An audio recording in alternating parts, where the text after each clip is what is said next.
the important themes of this course is social network analysis, or SNA for short.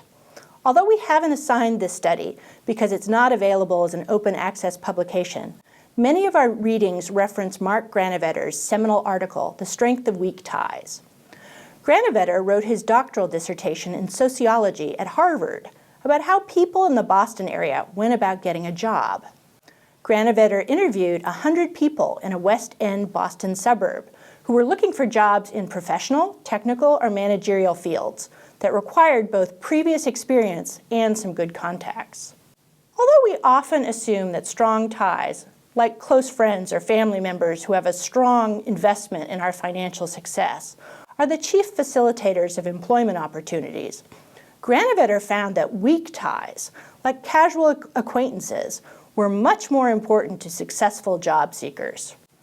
Granovetter's hypothesis was that strong ties tend to cluster their members tightly together in cliques, so that all of the participants share very similar information. In contrast, weak ties are more likely to have new information, like information about job prospects that a person wouldn't otherwise know. Since Granovetter's study, people have suggested many other reasons that weak ties are important in getting a job. As UC professor James Fowler points out in the think tank video we'll be viewing in this unit, we tend to have a lot more weak ties than strong ties mathematically, so getting most of our new information that way isn't particularly surprising. We'll be reading some of Fowler's own work in this unit to understand the theory of contagion, which is very important in social network analysis.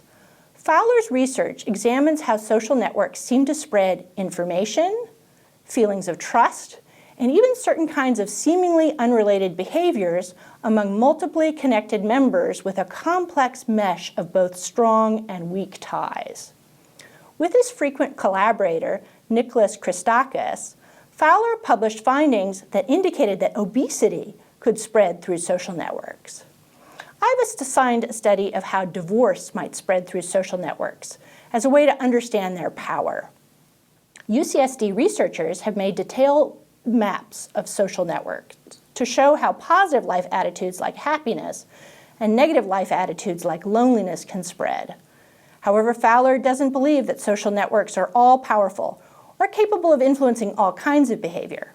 For example, based on studying how younger participants use social networks like Facebook, Fowler doesn't believe that homosexual tendencies are transmitted in this way.